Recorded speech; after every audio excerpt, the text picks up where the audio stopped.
Vikosi vya Urusi vinashiriki katika mapigano makali mno huko mkoani Kursk nchini Urusi ili kurejesha jamii chache za mwisho katika mkoa wa Kursk ambazo zimesalia, ambako kamanda wa majeshi kutoka huko Kursk anayefahamika kama Aptil Rodionovi aliweza kusema ya kuwa ni takriban jamii 3 ambazo zimeweza kubakia mikononi mwa Ukraine. Hivyo basi, taarifa kutoka chanzo katika duru za ulinzi za Urusi zimeweza kuripoti siku ya leo saa chache zilizokwisha, yani Jumapili ya siku ya leo ya Machi 30, ya kuwa vikosi vya Urusi vimeanzisha mashambulizi makali katika kurejesha makazi 3 yaliyobakia mikononi mwa Ukraine, ambapo kwenye mwelekeo wa Sami mapigano makali yanaendelea huko Guyevo pembezoni mwa shamba la Oleshinya na katika eneo la Basovinka.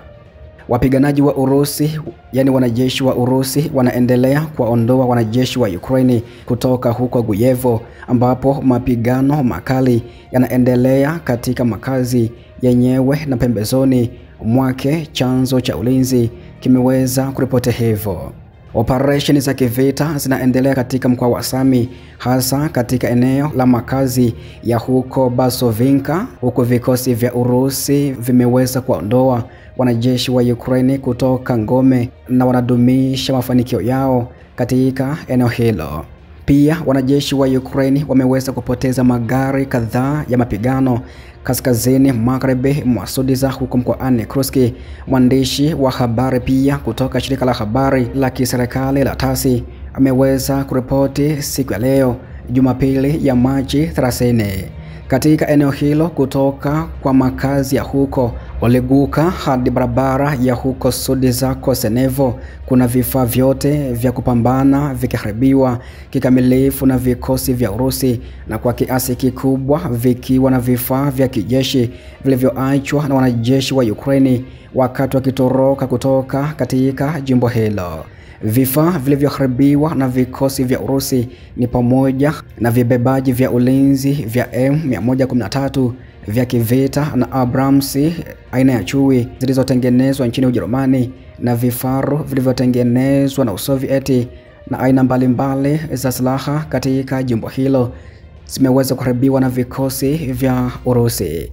Pia magari ya vita ambayo yamesalia kwa kiasi kikubwa yamefunua misalaba nyeupe ambayo jeshi la Ukraine huweka vifaa vyake kama alama za utambulisho. Hivi karibuni pia vifaa vyote viliweza kuharibiwa na kikosi chake cha kushambulia.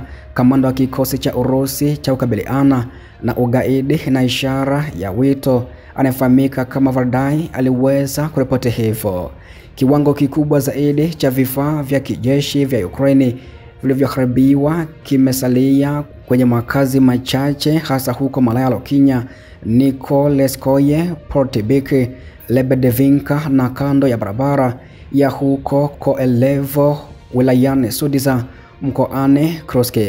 Hichi pia ndicho ambacho kimeweza kuripotiwa kuhusu kile ambacho kinajiri kutoka huko mkoani Kursk nchini Urusi, ambako chanzo katika duru za ulinzi za Urusi vimeweza kuripoti ya kuwa wanajeshi wa Urusi wameweza kuanzisha mashambulizi makubwa, mashambulizi makali au mapigano makali katika jimbo hilo, ili pia kurejesha maeneo takribani au jamii takribani 3 ambazo ziliweza kuripotiwa ya kuwa zimesalia mikononi mwa majeshi ya Ukraine. Hivyo basi, ambacho kitaendelea kujiri kutoka katika ukombozi wa jamii hizo au makazi hayo, na kuahidi ya kwamba nitazidi kufahamisha kila ambacho kinajiri kila siku au kila ambacho kinaripotiwa kila siku kutoka huko Kursk au nchini Urusi na vita vya Urusi na Ukraine kwa ujumla. Taarifa zote unazipata hapa. Cha msingi, endelea kunitembelea kila siku na kila wakati ili kufahamu mengi zaidi ambayo ninakufahamisha kutoka Urusi na Ukraine, lakini pia kimataifa zaidi. Asante kwa sasa, na pia karibu sana hapo baadaye kwa taarifa zingine zaidi siku ya leo.